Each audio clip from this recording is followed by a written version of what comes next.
네, 안녕하세요. 건축전기설비기술사 기출분석 필해 쪽 3편 할게요. 이제 3편으로 마무리할 건데 한번 볼게요. 그래서 112회 때는 이제 자연적 수레부 인하도선 접지극 나왔는데 이것까지 정리하기는 좀 힘들 것 같아요. 요거는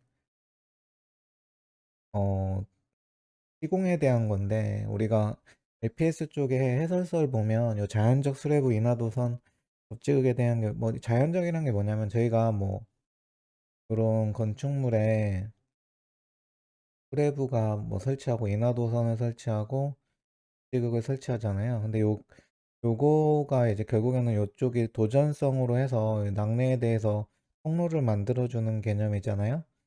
그래서 요렇게 따로 설치를 안 하고 기존의 건축물에 있는 어떤 도전성 재료들을 활용을 해가지고 이제 자연적으로 수레부 인하도선 접지극을 할 수 있다고 돼 있어요. 그래서 그거에 대한 내용인데 실제적으로 실무적으로 요렇게는 거의 사용하지 않죠. 근데 어쨌든 자연적 접지극은 이제 우리가 뭐 건축물 지하에 이제 요런 철골 구조가 있으면은 요런 철골 구조에 그 접지극으로 활용하면은 좋죠. 그래서 요런 경우에 그러니까 좀 공간이 좁거나 어떤 도심가 같은 경우에 따로 이렇게 접지극 매설을 할 수 없는 경우에 이제 이런 철근 콘크리트 철근을 이용해서 어떤 자연적 접지극을 만들 수 있겠죠.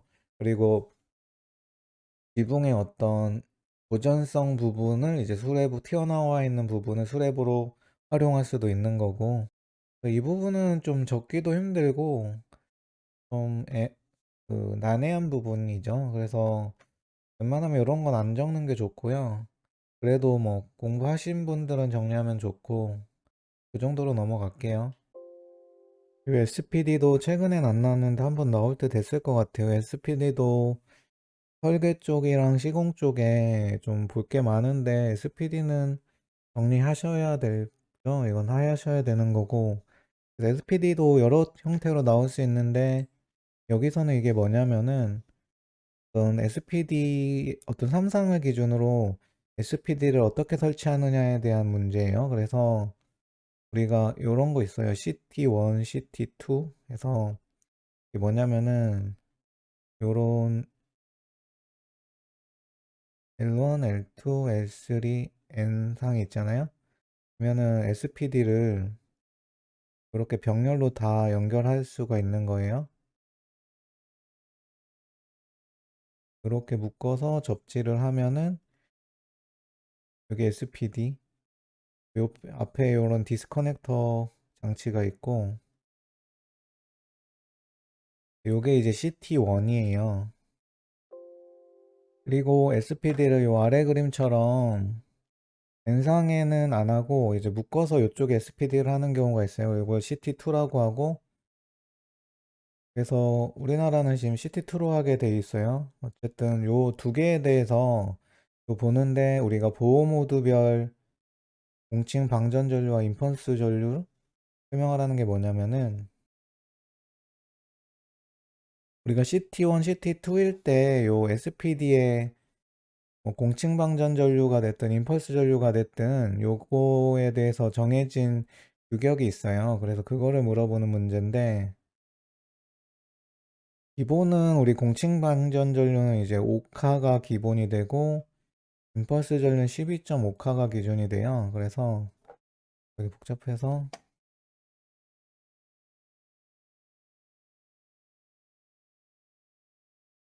여기 밑에다 한번 적어보면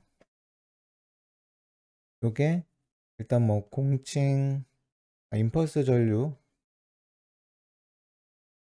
뭐 12.5카가 되는데 우리가 지금 설치되는 형태가 여기가 이제 P2로 보면 상이랑 P2 우리 중성선이랑 P가 되는 경우가 있고 여기는 지금 여기를 P점으로 보면 L이랑 P랑 연결되는데 여기는 지금 여긴 중성선이고 여기가 P니까 L이랑 N이랑 연결되죠. 중성선이랑. 그래서 이렇게 연결되는 모드가 L이랑 PE, N이랑 PE 요게 CT1 쪽이고 그다음에 상이랑 여기는 중성선이 연결되니까 요렇게 돼 있어요. 그래서 요거에 대해서 단상일 때랑 삼상일 때 다 다르거든요. 다른 게 다 비슷한데 그 CT2일 때만 CT2의 요 LN일 때만 달라요. 그래서 그런 식으로 되고 CT1일 때, CT2일 때가 있을 거고 단상일 때, 삼상일 때 있겠죠. 이런 식으로 어떻게 하라라고 다 돼 있어요. 그래서 그걸 물어보는 문제인데 임펄스는 이제 11.5카가 기준인데 CT1은 똑같아요. 그러니까 CT1은 이제 LPE, NPE니까 여기가 다 12.5, 12.5, 뭐 12.5, 12.5가 되는데 CT2도 요 L이랑 N이랑 된 데 있죠. 여기 지금 N이잖아요. 이쪽이. 요쪽은 이제 12.5, 12.5인데 달라지는 게 요쪽이에요. 요쪽은 요쪽이 고장이 발생했을 때 요거에 의해서 보호해주는 개념이기 때문에 더 커져야 돼요. 그래서 단상일 때가 25, 삼상일 때가 50 요런 식으로 커져요. 그래서 요게 좀 다르다는 거. 그리고 이게 이제 뭐 공칭 방전으로 가면 여기 기준이 5카가 되니까 요쪽이 5, 5, 5, 5, 5, 5가 되고 요쪽만 이제 MP 요쪽만 좀 커져가지고 요쪽은 이제 2배, 4배 이렇게 바뀌어요. 그래서 요거 물어보는 문제인데 조금 어려운 문제인데 공부하셨던 분들은 요런 게 차별화가 될 수 있죠. 저도 공부했었고 그때 요거 적었던 것 같아요. 그때 제가 SPD 쪽도 좀 깊게 공부했어가지고 요쪽은 점수 잘 나왔던 기억이 있는데 요런 거 접속 모드랑 물어보는 거예요. 그래서 추가적으로 우리가 고장 모드가 1, 2가 있어요. 그래서 SPD 고장 모드라는 게 요렇게도 나올 수 있으니까 SPD 고장 모드 1은 말 그대로 SPD로 보호하는 거거든요. 그래서 어떤 과전압이 발생했을 때 요 SPD로 보호하는 쪽을 요런 침입했을 때 모드를 고장 모드 1이라고 하고 고장 모드 2는 요 SPD 자체가 고장나는 경우가 있죠. SPD가 고장나서 어떻게 보호할 건가 요거에 대한 거예요. CT1 같은 경우에는 이제 요 전원부에 요렇게 유전 차단기 써요. 그리고 CT2는 요 후단부에 쓰거든요. 그래서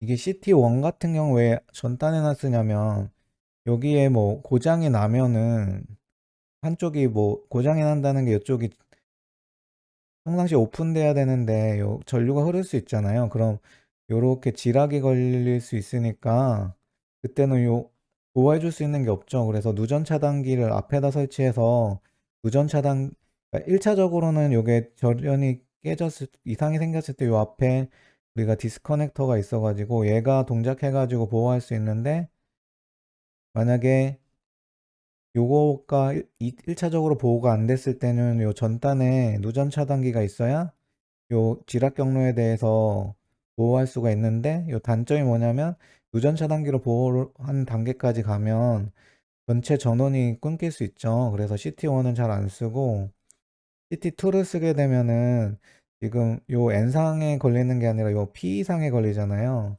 그래서 요쪽에 어떤 지락이 걸렸을 때 고장이 나서 1차적으로 요 N상이랑 P상 사이에 설치된 요 SPD에 의해서 얘가 오픈시켜 줄 수, 계속 오픈된 상태잖아요. 얘가 고장 나더라도 얘는 정상 상태면은 얘에 의해서 이렇게 지락 경로가 형성이 안 되니까 보호가 돼요. 그래서 1차적으로 요 SPD가 보호를 하고 2차적으로 여기 이렇게 여기도 디스커넥터가 있을 거니까 보호할 수 있어 가지고 굳이 전원 측에 누전 차단기가 없어도 되니까 어 SPD 후단에 누전 차단기 설치를 해서 요 SPD 고장에 의해서 요 앞쪽에 누전 차단기가 동작해서 전원을 차단하는 일이 없도록 하는 거예요. 그래서 이 전원에 연속적으로 공급하는 입장에서 보면 이 CT2가 좋아서 우리나라는 다 CT2로 하게 돼 있는 걸로 알고 있고, 그래서 요 CT1, CT2를 설명하는 거에서부터 해서 요 고장 모드까지 해서 고장 모드 1, 2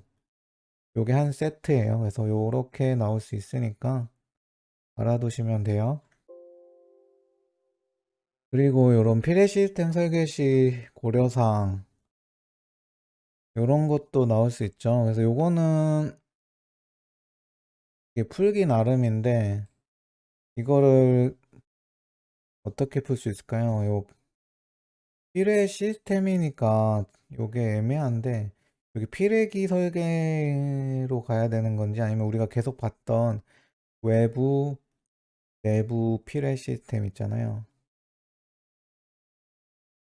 이쪽은 좀 피레침 수레부 인하도선 이쪽이니까 좀 결이 다르죠. 근데 제가 볼 땐 요건 것 같아요. LPS 이게 피레기 설계 시 고려사항 설계 흐름도라고 물어본 게 아니라 피레 시스템이라고 돼 있죠. 그래서 이런 거 조심하셔야 돼요. 이게 피레라고만 나와서 이걸 우리가 자주 보는 피레기 쪽으로 가버리면 안 되고, 여기서는 피레 시스템이라고 돼 있고, 피레 시스템이라는 말은 이제 이런 KC, IEC에서 나오는 라이팅 프로텍션 시스템의 피레 시스템이라는 용어가 나오기 때문에 여기서는 요 피레 시스템에 대한 거라고 봐야 돼요. 그래서 요거를 이제 설계하는 플로우라는 게 있죠. 그래서 제가 앞 강의에서 잠깐 설명드렸듯이 기본적으로는 우리가 어떤 개통 환경을 분석을 해서 이쪽에 리스크를 계산해야 돼요. 이 리스크가 어떤 요구되는 리스크보다 작도록 하도록 해야 돼서, 이렇게 하기 위해서 어떤 LPS 레벨을 선정하는 거죠.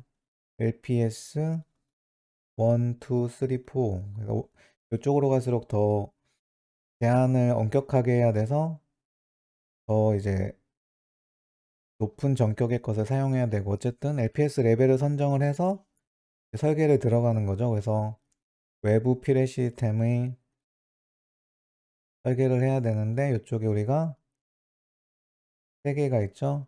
수레부, 인하도선, 그다음에 접지극. 요거를 선정하는 것들이 어떤 보호각이나 이런 거가 될 수도 있고, 회전구체의 어떤 반경 이런 거에 대한 수치들이 요 LPS 레벨에 따라서 달라져요. 그래서 회전구체법을 보면은 요런 건축물에 대해서 이렇게 요런 구가 닿는 부분에 이렇게 설치를 해야 되거든요. 근데 요게 반경이면, 요게 크면은 요 부분만 설치하면 되는데, 그 반경이 클수록 낙뢰에 대해서 이게 요 부분이 에서 보호할 수 있는 확률이 낮아져요. 왜냐면 더 러프하게 이렇게 요 부분만 하는 건데, 여기 회전 반경이 작으면 어떻게 되냐면 요런 식으로 되니까 요게 계속 굴러가는 거니까 요 닿는 면적이 더 많죠. 그러니까 요 좋지 않은 면적이 더 크다는 얘기니까 낙뢰가 쳤을 때 수레부에서 보호할 수 있는 확률이 더 커져요. 그래서 LPS 레벨에 따라서 1, 2, 3, 4가 있고, 요거에 대한 반경이 뭐 20m, 30, 45, 60이었나? 그 반경이 커질수록 더 러프한 거죠. 확률은 떨어지고. 그래서 LPS 레벨이 포면은 그렇게 해도 상관없는데, 요 리스크를 계산했을 때 LPS 레벨 1으로 해야 되면은 요 회전 반경이 작아지기 때문에 요게 굴러가면서 닿는 면적들에 대해서는 다 어떤 수레부를 설치해야 되니까 더 힘들어지는 거죠. 더 자재도 많이 들고, 대신에 이제 낙뢰가 쳤을 때 더 보호할 수 있는 확률은 늘어나는 거고, 그런 개념으로 이제 외부 피레 시스템의 수레부, 인하도선, 접지극이 다 설계되게 돼 있어요. 그런 다음에 이제 우리가 내부 피레 시스템을 하는 거죠. 그래서 내부 피레는 뭐예요? 어떤 라이팅 프로텍션 존을 해가지고 우리가 뭐 SPD라든지 등전이 본딩, 탑해,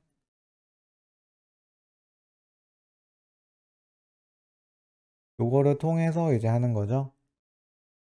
그래서 요 두 개로 통해서 이제 설계를 하는 거예요. 그래서 요거를 아마 물어보는 문제니까 여기서는 요거 하나하나를 다 세세히는 안 적고 요런 플로우가 더 중요한 거죠. 그래서 요 정도는 좀 이해하셔야 될 거예요. 이제 KC로 갔으니까 피레 시스템도 어느 정도는 요건 들어와 있는 걸로 알고 있는데 이제 요 식으로 설계를 해야 되는 거니까 이렇게 넘어가시면 되고요. 그리고 이제 피레기 쪽은 전 영상에서 봤으니까 이런 피레기가 가져가야 최근에 이제 피레기가 1교시에 많이 나왔어요. 그래서 계속 나왔어요, 최근에. 그래서 피레기 쪽은 뭐 공부하는 하시는 분야니까 그래서 피레기 가져야 될 특성은 뭐 그거죠. 전격 전압이 낮아야 이런 요거의 피레기 전격 전압이면 요거의 뭐 3배 뭐 이 정도에서 제한 전압이 정해지고 결국에는 제한 전압이 낮아야 더 낮은 전압으로 낙뢰가 쳤을 때 피레기가 제한시켜 줄 수 있으니까 결연적으로 유리한 거잖아요. 이 제한 전압을 낮추려면 피레기 전격 전압이 낮아져야 돼요. 근데 또 피레기 전격 전압이 낮아지려면은 뭐 직접 접지라든지 이런 거 사용해서 어떤 지락 사고가 발생했을 때 건전상 전위가 낮아야 되고 그래서 피레기 전격 전압은 낮아야 되고 제한 전압도 낮아야 되고 그런 것들 쓰는 거죠. 대신에 그 피레기는 충격파 방전 전압 뭐 요거에는 동작하더라도 상용주파 방전 전압 요거에는 동작하면 안 되니까 그 상용주파 방전 전압 요거는 이제 높아야 돼요. 그래서 상용주파에는 동작하지 않고 충격파에는 최대한 낮은 전압에 동작하도록 하는 게 핵심이죠. 그래서 그런 거 쓰면 되고요. 그리고 요 피레기 변압기 가까이 설치 이유는 그때 요거 그려드렸죠. 요거 그리면 되는 거예요. 여기 피레기가 있으면 요 낙뢰가 쳤을 때 거리 x만큼 떨어진 지점에 TR이 있으면 여기 이제 EA라는 제한 전압으로 제한시켜 줄 때 실제 TR에 걸리는 ET는 요 제한 전압에 2뮤 V분의 X 해가지고 요 낙뢰 전압의 어떤 기울기, 파도 준도 1V per 마이크로섹 하고 요 거리에 비례하니까 또 요 진행 속도엔 반비례하고 그래서 요 거리가 짧아야 된다는 거예요, 최대한. 그래서 요식으로 통해서 그걸 설명해 주라는 문제예요. 그리고 또 SPD 나왔었죠. 제 기억이 지금 나는 게 제가 SPD 쪽은 좀 미리 공부를 많이 했었어요. 좀 재밌기도 하고 어려워서 좀 어렵긴 했는데 이게 플로우라는 게 딱 정해져 있어가지고 공부하기 좋더라고요. 그래서 좀 일찍 정리한 편인데 그래서 제가 118회 때 SPD 딱 나왔을 때 진짜 거의 그 해설서에 나온 플로우대로 거의 다 적었던 것 같아요. 그래서 요게 점수 꽤 나왔어요. 여기 한 18점인가 나왔던 것 같은데 그래서 이런 SPD 같은 거는 어떻게 보면 복잡해서 많은 사람들이 못 적는 문제예요. 근데 이런 거 적어주면 점수 되게 잘 나와요. 그래서 그런 거는 좀 필살기로 가져가면 좋아요. 그래서 SPD 이제 설계할 때 주로 보는 게 제일 먼저 보는 게 설치 장소 그리고 이건 피렉이랑 비슷한 개념이라서 충격파 서지에 동작해야 되고 일반적인 상용주파 과전압에는 동작하면 안 되거든요. 그래서 어떤 일시적 과전압 이런 걸 검토해 줘야 되고 그 다음에 아까 우리 앞에서 봤던 고장 모드 있죠. 보호 모드 고장 모드 해가지고 CT1, CT2 그러니까 결선 방법이라 보면 돼요. 그 다음에 실제 우리가 전압 제한 레벨이라고 하는데 실제로 그 사용하는 전압에 따라서 그리고 사용하는 기기 레벨에 따라서 그 제한시킬 수 있는 전압 이게 전압 보호 레벨 요거 그러니까 실제로 어떤 레벨로 보호할 거냐에 대한 것도 딱 정해져 있어 가지고 그거에 대해서 보고 그다음에 이제 아까 전 영상에서 우리가 SPD 간 협조 있죠. 요거를 쭉 봐주면 돼요. 요렇게. 설치 장소라는 게 우리 SPD가 우리 내부 필의 시스템에 해서 제가 전 영상에서 설명드렸죠. 이런 건축물이 있고 여기 수레부 있으면 요게 이렇게 보호되니까 보호 안 되는 쪽이 LPZ0A, 0B 저기 1, 안에 2, 안에 기기 있고 이렇게 있으면 요렇게 에리어 선로가 들어오면은 요 에리어 경계마다 설치한다고 했잖아요. 여기도 설치하고 여기 여기 SPD 클래스가 3개 1, 2, 3로 되는데 이게 낮을수록 더 높은 전압에 대해서 이제 높은 방전 전류에 대해서 보호할 수 있는 게 그래서 보통 1번이 직경례에 대해서 이제 보호하는 개념이고 2, 3는 이제 유도례 해가지고 이쪽에 아까 봤던 뭐 임펄스 전류 개념의 어떤 전격이고 이쪽은 이제 공칭 방전 전류 보통 전격이 나오고 해요. 그래서 요 1에서 2로 갈 때 이쪽은 외부랑 연결되는 쪽이니까 이쪽은 뭐 레벨 1이나 2로 해야 되고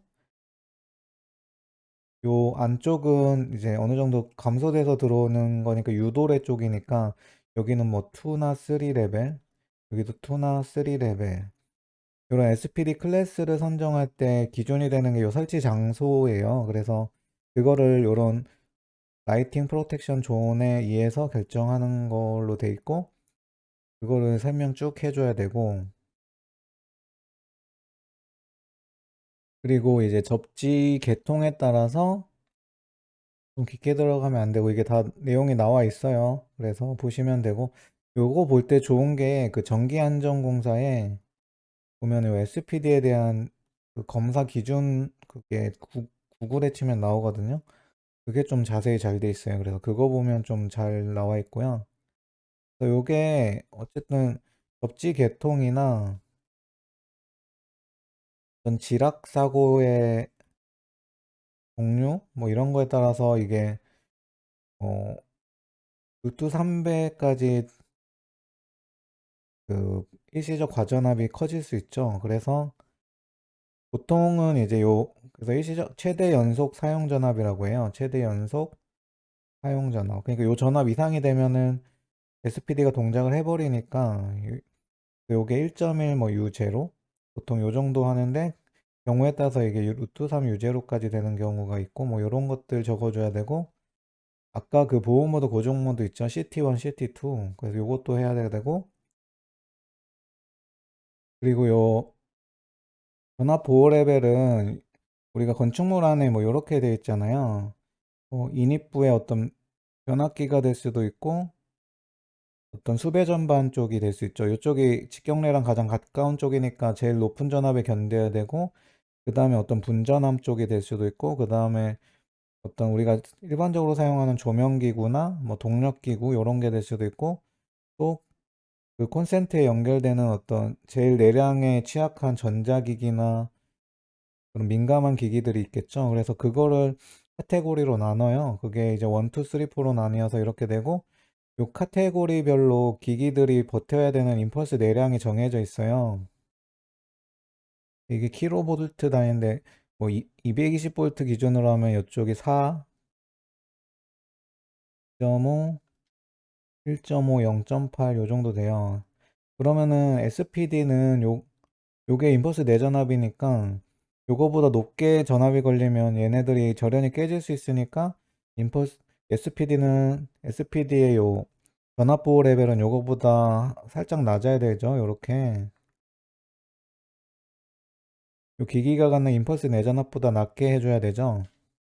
그래서 그게 이제 전압 보호 레벨이에요. 그래서 요런 기기 카테고리별로 정해야 되고 사용 전압에 따라 달라지고 그래서 요런 거 있어요. 220까지랑 400 480, 690, 1000볼트 해가지고 기기 카테고리가 있잖아요. 그래서 4, 3, 2, 1에서 요게 이제 뭐 4.5, 1.5, 0.8 해가지고 2씩 늘어나요. 그래서 요게 480은 더 높아야 되잖아요. 그래서 요쪽이 4, 2.5, 1.5가 되고 여기 6 되고 요렇게 외웠었거든요. 그래서 여기는 또 여기가 4 되고 6 되고 1.5 되고 여기는 여기가 4 되고 6, 8, 8,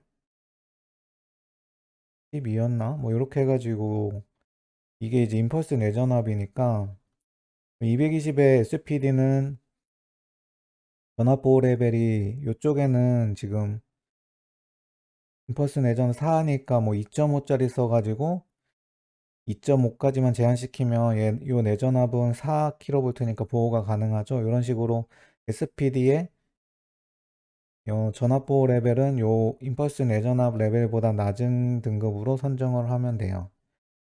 그거에 대한 것까지 쓰면은 쭉 보는 거죠. 그래서 저는 개인적으로는 요 LPS 쪽, 그러니까 뭐 피레 시스템 쪽 있잖아요. 그러니까 피레기 쪽 말고, 왜냐면 피레기 쪽 최근에 계속 나왔거든요. 아무리 중요하다 하더라도 너무 많이 나왔다는 느낌이 들고, 요 LPS가 한 114회 이후로 안 나왔어요. 안 나왔는데 요 LPS를 기준으로 해서 지금 KC의 피레 시스템이 이제 전개가 되기 때문에 어, 올해가 KC가 적용되는 해이기도 하고 해서 아마 요 LPS 쪽에 나오지 않을까 싶어요. LPS 쪽도 워낙 종류가 많아서 이게 외부 쪽이 또 있고 내부도 있고 SPD도 있고 뭐 이렇죠. 그래서 요 부분은 정리하셨을 거니까 중요한 것들은 요 부분은 다시 한번 좀 복습하면 좋지 않을까 싶어요. 그래서 이쪽에 대한 게 있고 요게 요쪽 여기 절연 계급은 요쪽이에요. 절연 협조도 요 121회에 다시 한번 나왔었으니까 그 LPS나 요 SPD 요 둘 중에 하나 나올 것 같은데 그러니까 SPD랑 LPS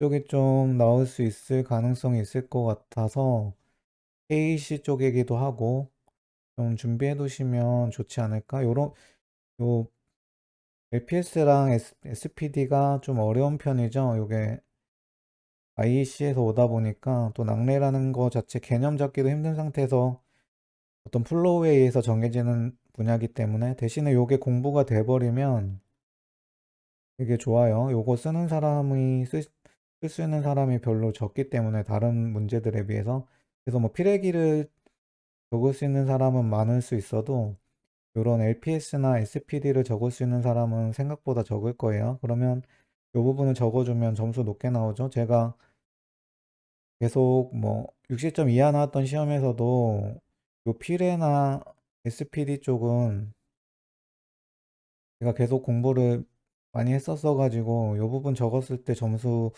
15점 이상 계속 나왔던 것 같아요. 그 말은 요 부분은 적는 사람이 적었다는 거고 어느 정도 내용에 있는 것들 100% 아니더라도 적어주면 점수 높게 나올 수 있어요. 그래서 개인적으로 좀 정리하셨으면 좋겠고 이번 시험에 지금 정리되셨던 분은 이 부분 위주로 좀 복습하면 좋지 않을까 싶어요. 그래서 필해 부분은 여기까지 마무리하고 다음 영상에서 뵙겠습니다. 감사합니다. 이번 영상도 많은 분들에게 개념 원리를 통해 쉽게 이해가 되셨으면 좋겠습니다. 오늘 영상 좋으셨으면 구독, 좋아요 한 번씩 부탁드리겠습니다.